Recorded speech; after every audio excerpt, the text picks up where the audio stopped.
Vous voulez transmettre une notion, un concept à votre équipe, mais les voies classiques ont échoué? Vous souhaitez profiter d'un temps d'atelier pour dynamiser votre équipe? Bonjour, je m'appelle Robin Berrosudreau, je suis un coach Lean Agile, mais surtout un grand joueur. Je suis heureux de vous présenter cette émission sur la chaîne de Scrum Life, la première chaîne du YouTube francophone qui aborde l'état d'esprit agile, sans détour, sans tabou et avec beaucoup d'humour. Et un énorme bisou à la communauté! Aujourd'hui, au sein de cette émission, nous allons beaucoup discuter des serious games en partant des arguments des détracteurs des serious games qu'il faut écouter et qu'il faut entendre, ils n'ont pas du tout tort. Ensuite, nous allons pourquoi pas utiliser certains outils ou voir comment ils fonctionnent, par exemple le filtre à serious game qu'il faut savoir utiliser pour choisir un serious game intelligemment approprié à votre contexte. Et enfin, nous terminerons par quelques notions sur la création autour de votre propre serious game. Allez, mettons directement les pieds dans le plat et commençons avec des arguments qui sont contre les serious games. Comme cette punchline de Julia de Funès qui dit que ce n'est pas avec des formations débilisantes où les participants jouent au Lego et au Capla que les entreprises de demain seront un lieu d'innovation et de performance. Et vous savez quoi? Elle n'a pas tout à fait tort. Et oui, à nous les premiers qui utilisons les serious games dans nos accompagnements et dans nos formations, de les utiliser avec subtilité quand c'est approprié. Ne soyons pas des clowns agiles. Mon grand-père disait, il n'y a pas de bons outils, il n'y a que de bons ouvriers. Bon, et je pourrais vous donner des arguments de personnes qui sont pro-serious game, et puis même de personnes finalement assez connues. Mais plus qu'être dans une confrontation qui ne mènera pas très loin entre les arguments pro et contre Serious Game, je préfère vous parler brièvement du cône de Dale. Edgar Dale a mené une étude dans les années 1950-1960 de moins en moins controversée qui détermine les situations qui favorisent l'apprentissage, qui favorisent la mémorisation en fonction du canal entrant de l'information. Ce qu'il faut retenir de l'étude de Dale, c'est symbolisé par le cône qui est derrière moi. Et qui dit finalement que plus on va participer de manière active, plus on va retenir de manière efficace une information. Et c'est pour ça, ça serait dommage de se priver simplement des serious games. C'est plus que comme tout autre outil, il faut savoir les utiliser avec subtilité. Et donc pour amener un petit peu de subtilité, je vous présente le filtre à serious game. C'est une séquence de 7 questions qui vont vous permettre de trouver le serious game le plus approprié à votre contexte. Quels sont le ou les résultats à atteindre? Quels sont les coûts psychologiques ou émotionnels? Quelles sont les clés du fun à activer ou pas? Toutes ces questions sont abordées dans le filtre à Serious Game.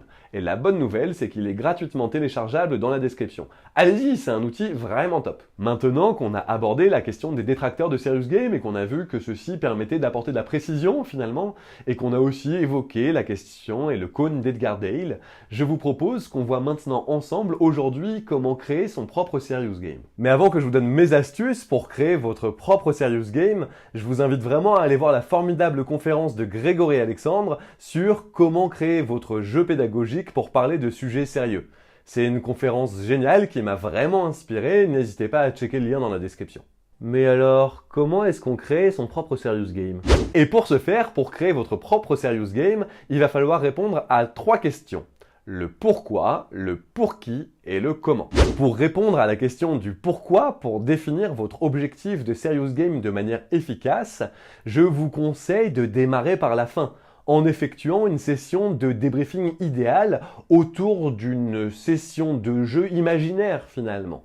Pour ce faire, j'utilise personnellement le modèle de débriefing dit de hier, aujourd'hui et demain. Pour le hier, essayez de répondre à des questions comme sur quelles expériences passées vous êtes-vous appuyé pour réussir votre exercice de ce jour, ou encore quelle expérience passée, quel comportement du passé aimeriez-vous modifier suite à votre expérience d'aujourd'hui. Pour aujourd'hui, essayez de répondre à des questions du style « Qu'est-ce qui vous a marqué dans l'expérience d'aujourd'hui ?» ou encore « Pourriez-vous décrire votre expérience du jour en une seule phrase ?» Pour le futur, car c'est ce qui nous intéresse, essayez de répondre à des questions du style « Comment allez-vous demain développer les apprentissages que vous avez vécus aujourd'hui ?» ou encore « Qu'allez-vous réutiliser demain dans ce que vous avez pu vivre ce jour ?» Bref, on essaye de développer ces questions. C'est ça qui va vous permettre finalement d'établir, de définir un objectif de serious game pertinent. C'est en répondant à ces 3 questions, hier, aujourd'hui et demain, que vous allez pouvoir débriefer d'un jeu qui n'existe pas tout à fait ou pas encore. Et ce faisant, vous allez pouvoir identifier et définir son objectif. Et vous pouvez aussi utiliser d'autres modèles de débriefing que celui que j'utilise moi, à savoir le hier, aujourd'hui et demain. Par exemple, le modèle de Kirkpatrick, etc., etc. Je vous invite à télécharger le Closing Deck qui utilise pas mal de modèles de débriefing. C'est gratuit et c'est dans la description. Et après la question du pourquoi qui vous permet d'élaborer, de définir votre objectif de Serious Game, vient maintenant la question du pour qui. Pour ce faire, je vous invite à élaborer, à identifier, à construire des personae. Vous avez des vidéos dans le catalogue qui vous en diront plus sur ce sujet. Par exemple, si vous élaborez un serious game censé sensibiliser au mob programming, est-ce que vos participants sont des développeurs ou est-ce que ce sont, je ne sais pas moi, des RH qui gravitent dans le monde de l'informatique ? Parce que votre serious game ne sera sans doute pas le même en fonction de ces différentes typologies de participants. Après les réponses au pourquoi et au pour qui, vient maintenant la question la plus difficile à aborder, à savoir le comment. Pour ce faire, il y a 4 grands thèmes, 4 grands sujets auxquels il va falloir répondre. Le cadre général du jeu, sa mécanique, son support et la définition de son premier tour. On va voir que c'est vraiment important. Pour créer votre cadre général du jeu, il va falloir vous intéresser à plusieurs sujets, comme le nombre de participants. Est-ce que le nombre de participants à votre session, c'est plus 1, 2, 3, une petite dizaine, une centaine, une infinité? Oui, il y a des serious games qui n'ont pas de limitation en termes de nombre de participants. Ensuite, il va falloir vous intéresser à ces principes. Est-ce que c'est de la coopération, de la compétition, de la coopétition? Enfin, il va falloir voir le lore du jeu. Est-ce qu'on est, je sais pas moi, au Moyen-Âge ou dans la vie réelle? Et enfin, il faudra voir les conditions de victoire ou de défaite de celui-ci. Il va falloir maintenant identifier votre mécanique de jeu. Est-ce que celui-ci va se baser sur, par exemple, du bluff ou du stop ou encore? Vous savez, à chaque tour de jeu, on accumule de plus en plus de gains et on risque de tout perdre au tour suivant.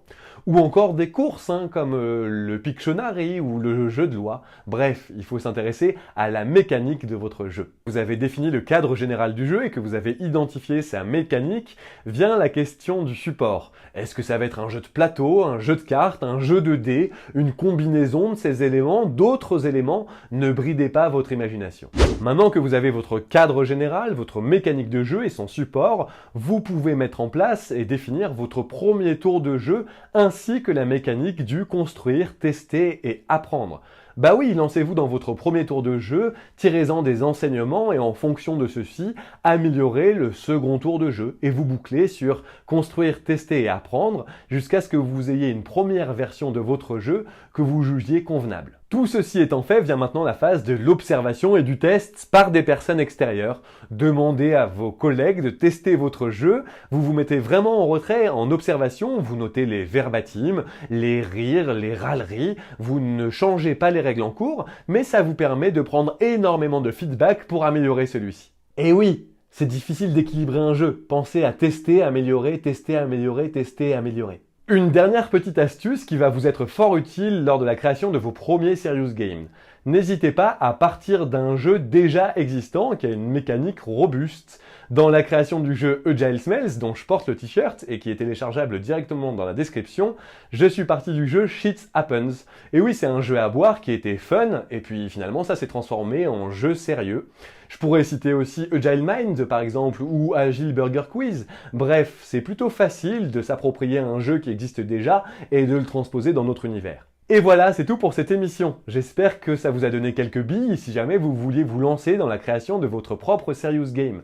N'hésitez pas à me contacter ou à nous laisser des commentaires en dessous de cette vidéo, je me ferai un plaisir de vous y répondre. N'hésitez pas non plus à nous laisser vos pouces en l'air, bref, vous savez comment ça marche, ça va nous aider concrètement à remonter dans YouTube, ou à vous abonner à cette chaîne, vous abonner à Scrum Life pour en découvrir plus. Si vous voulez aller plus loin, je vous mets aussi le recueil de Serious Game que je vous mets gratuitement à disposition, qui vous permettra de découvrir plein de mécaniques de jeu et de supports différents. Je vous remercie d'avoir regardé cette vidéo jusqu'au bout. N'hésitez pas à me dire en commentaire les sujets que vous souhaiteriez aborder dans le futur. Et pour ma part, je vous dis à bientôt.